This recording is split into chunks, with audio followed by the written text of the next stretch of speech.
คู่เทรดนะซึ่งปัจจุบันมันมีหลายคู่ให้เขาเลือกเทรดเพราะฉะนั้นแนะนำให้เลือกคู่ที่ตัวเองคิดว่าจังหวะตลาดมันงามเนาะแล้วก็เบิ่งมันบ่สวิงเกินไปคือมื้อนี้นี่จะเดี๋ยวจะเบิ่งหลักๆแม่ครับตัว Ethereum เด้อทุกคนเด้อ Ethereum เนาะเดี๋ยวแป๊บนึงจะใส่เป็นคู่ Ethereum เบิ่งคู่กันก่อนเด้อ บ่ฟาวเข้าออเดอร์เนาะกรณีที่จะเทรดนำกันเพื่อป้องกันก็คืออ้าวน้องคือบ่วินอ้ายคือบ่วินเมื่อวานนี้มันมีเหตุการณ์นี้คู่เนาะแต่ว่ามันก็ใกล้เคียงกันเนาะเมื่อวานนี้เข้าไปออเดอร์เนาะเพิ่นวินอยู่3ไม้เสียไม้หนึ่งก็บ่เป็นหยังอันนั้นเพราะว่าเพิ่นก็ยังวินอยู่ซึ่งมื้อนี้จะเป็นคู่ของ ETH เนาะ ETH บ่แม่น Bitcoin เด้อเฮาบ่เทรด Bitcoin ช่วงนี้เขาเทรดคู่นี้อีทีเรียมมันบอยแม่นๆ Ethereum อันนี้ให้เมียเขามิทติ้งด้วยจัดโฟกัสที่คู่เงินก่อนนะแล้วจึงค่อยเริ่มสำหรับตอนแรงเนาะตอนแรงเขามีเทรนนิ่งเนาะเกี่ยวกับไลฟ์สไตล์การเทรดนะซึ่งยังบ่เกินว่าบ่เก็ตเรื่องของไลฟ์สไตล์ตัวเองเนาะเดี๋ยวมื้อแรงเขาจะมาออกแบบให้นะให้มันเกินว่าเข้าใจตัวเองเนาะก่อนที่จะเทรดแบบใดก็ได้แต่ต้องเข้าใจตัวเองก่อนเนาะแล้วเขาก็ปรับใส่ประยุกต์ใส่เพื่อบ่ให้มันเกินมา บางเทื่อนี่ตัวเองก็ยังงงๆอยู่ว่าค่อยเป็นคนอารมณ์แบบใดค่อยเป็นคนเทรดสไตล์ใดมันเลยเฮ็ดให้หาได้มีเสียแหน่หาได้แหน่แต่สุดท้ายก็เสียแต่ตอนแรกนี่เราจะมาออกแบบให้มันเก็ตเลยเนาะแล้วก็เฮ็ดตามแผนของตัวเองเลยซึ่งตอนนี้เนาะราคา Ethereum ก็มีการผลักดันขึ้นมาจากที่เราเห็น2,000 2,001เนาะตอนนี้ก็มีการดิฟตัวที่2,470ว่าโอเคนะราคามีการเติบโตขึ้นมาเริ่มออเดอร์แรกเลยเด้อ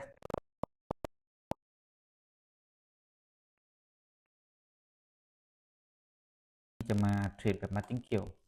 30 60 70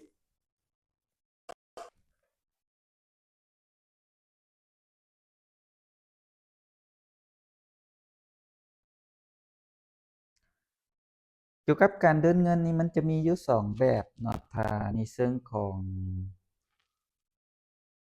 มุมของเหวียงเนาะที่เห็นว่ามันดีแท้ก็จะเป็นเทรดมีกำไรแล้วเอากำไรเข้าเนาะกำไรก็คือไปต่อเลยเนาะให้มันได้กำไรไวๆออเดอร์นี้ออเดอร์นี้นี่เป็นจังหวะที่มีการผลักดันราคาขึ้นไปแล้วเกิดมีการ retest เนาะซึ่งเป็น double retest แล้วเราก็จะ buy ต่อเด้อขอให้เป็นแท่งเซลล์แห่งดีเนาะซื้อ$30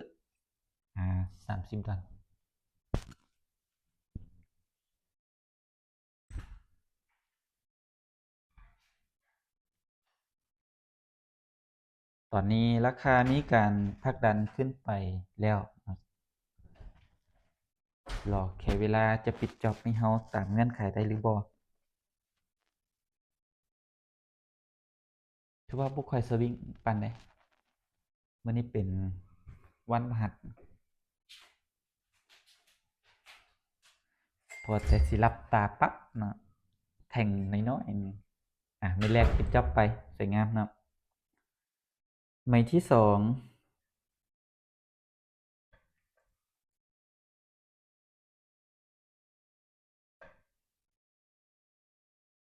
ไม้1ไม้2พยายามหากำไรส่วนไม้3ไม้4ก็บริหารกำไร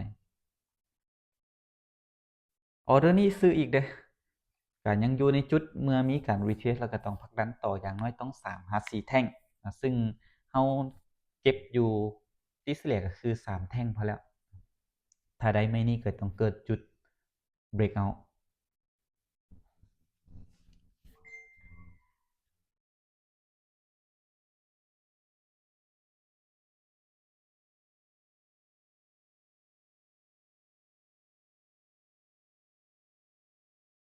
ตอนนี้นี่เริ่มจะบ่เห็นแท่งปานใดแล้วเด้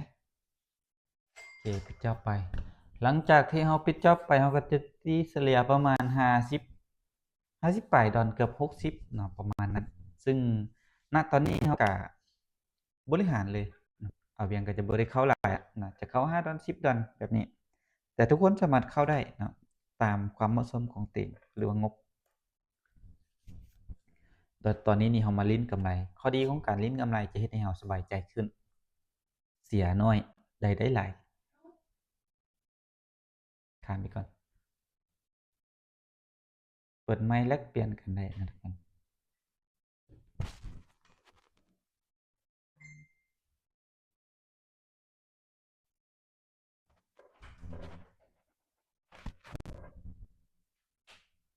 กำไรทอน แท่งบ่ใหญ่แต่ว่าเป็นแท่งที่สามารถก่อตัวขึ้นไปได้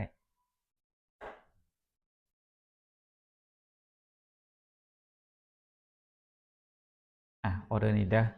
เมื่อมันเกิดมีretest แล้วก็ต้องเกิดมีการ breakout เนาะ breakout นี่ซึ่งเราจะเอาจังหวะนี้แหละนะปกตินี่มันจะมี2จุดให้เราเอา1ก็คือเอาตอนbreakout เลยเนาะเกินว่าตอนมันพักเนาะ2ก็คือเอาตอนมันพักแล้วมันขึ้นเนาะออเดอร์นี้ขายเด้อเซลล์เอาตอน breakout breakout นี้จะเกิดอยู่ขาลงกับขาขึ้นเนาะซึ่งจะเกิดอยู่ที่เฉลี่ยประมาณ3แท่งหรือ2แท่งอันนี้คือ breakout เนาะสมมุติว่าในเชิงของโครงสร้างเนาะก็จะเห็นว่าตลาดมีการผลักดันขึ้นดีๆเนาะขึ้นไปดีๆเกิดมีการย่อเนาะย่อนี้ถึงไว้ตอนย่อนี้เป็นแท่งเซลล์นะทุกคนแล้วก็ผลักดันขึ้นแล้วเกิดมีการ breakout นี่จะลึกกว่าเนาะแล้วก็ขึ้นอันนี้ก็เอิ้นว่า breakout นี่แม่นบอนนี้เนาะถ้าเป็นขาขึ้นมันจะเป็นแท่งแดงแท่งเซลล์เนาะ วันนี้ถ้าเป็นแท่งเดียวเนาะแท่งเดียวก็คือเทียบก็คือเป็นโซนนี้เนาะโซนนี้แต่ถ้าเป็น breakout นี่จะเกิด3แท่งนะก็คือบอนที่เราเว้าไปเมื่อกี้นี่ก็คือแถวนี้หรือ2แท่งโซนนี้บัดนี้เมื่อมันมีการย่อมันก็ต้องมีการผลักดันขึ้นออเดอร์นี้ซื้อโอเคตอนนี้นี่แม่นเหตุการณ์ก็คืออยู่จุดนี้เนาะหลังจากที่เบรกบอนนี้แล้วเนาะมันก็จะมีการผลักดันขึ้นไปต่อก็คือว่าเก็บบอนนี้ก็ได้เก็บจุดบอนนี้ก็ได้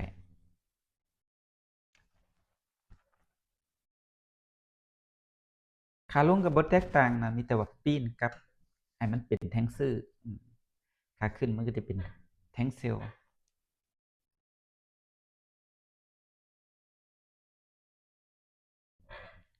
กรณีไปบ่ได้นะแสดงว่าเราเข้ามื้อตอนนี้นี่แม่น4ไม้เนาะเสีย1ก็ถือว่าโอเคนะทุกคนก็เดินคือเก่าเนาะยังอยู่ในภาวะบริหารกำไร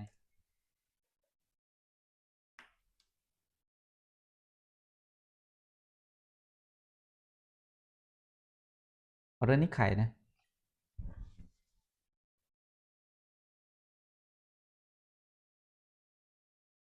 คันว่าผู้ใดที่เทรดในเชิงของ Martingale อยู่แล้วเนาะทุกคนแบบบ่ได้โฟกัสว่าต้องวินทุกไม้นะ ทุกคนสามารถที่จะมันเป็นขาขึ้นอยู่แล้วสามารถบ่ายอยู่ได้แล้วเนาะเกินว่ามันอาจจะมีจุดที่วินจุดที่เสียแต่ว่าเราจะได้ไม่มาทิ้งเกี่ยวเนาะ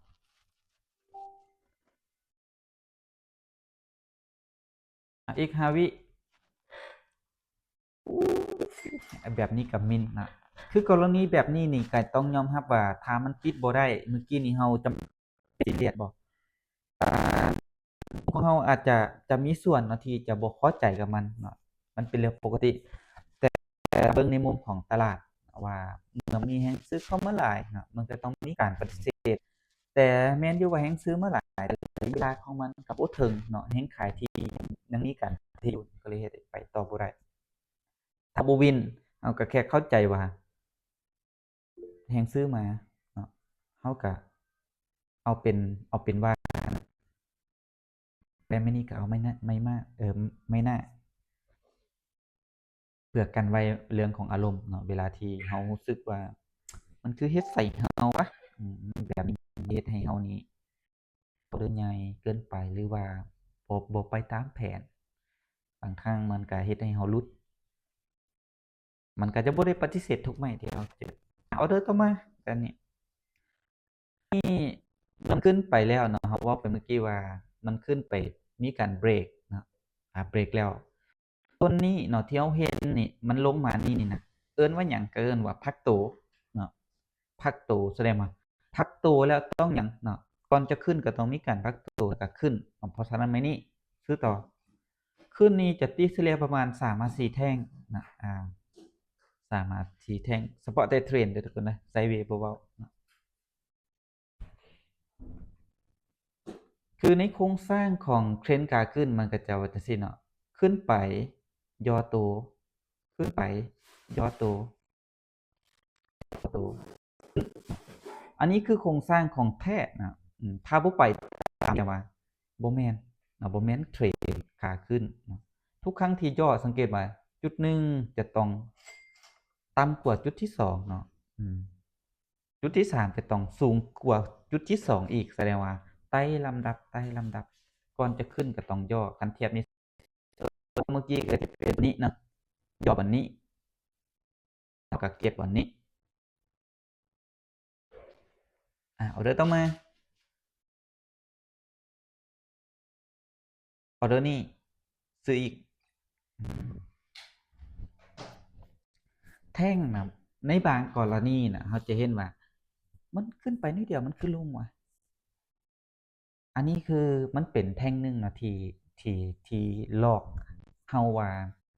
มันคือสิลงแต่ถ้าเบิ่งจุดใหญ่ๆก็คือมันเป็นเทรนด์ขาขึ้นอยู่ได้มันบ่แม่นขาลงซึ่งมันไปแต่น้อยเดียวเนาะแน่นอนเนาะอันจังหวะที่เป็นเกินว่าเทรดสั้นมันก็ต้องมีอยู่แล้วแทงเซลล์เพราะฉะนั้นเราต้องเบิ่งโดยรวมว่ามันยังเป็นเทรนด์หรือมันบ่แม่นบ่แม่นว่าแทงแดงยามใดมันต้องลงเลยได้นั่นน่ะ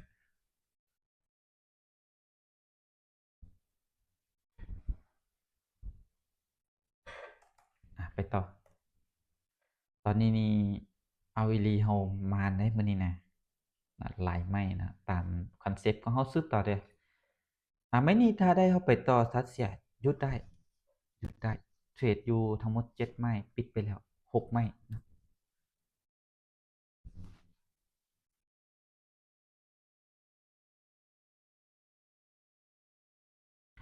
ก็เลยว่า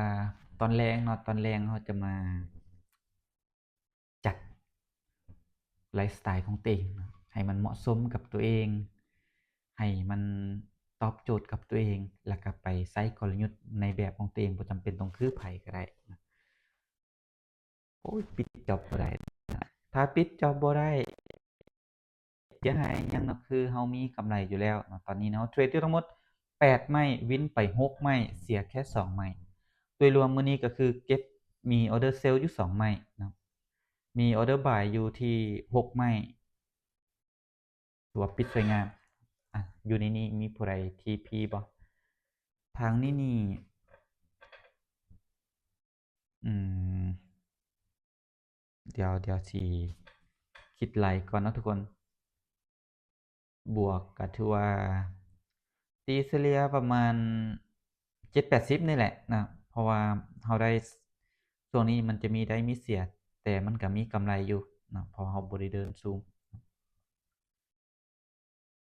เดี๋ยวสิคำนวณแล้วก็จะแจ้งลงไปกลุ่มอีกวันหนึ่งนะตอนนี้นี่อยู่ในนี้เนาะเข้ามานำกันก็ถือว่ามีผู้ที่บวกมาบวกในปริมาณที่โอเค7 ตันสวยงามเนาะสำหรับรอบนี้สิได้หยุดมีตติงไว้เจอกันใหม่รอบหน้าเด้อทุกคนเด้อมาบวกกันใหม่อีกวันหนึ่งใจเด้อขอบใจด้วยจ้ะ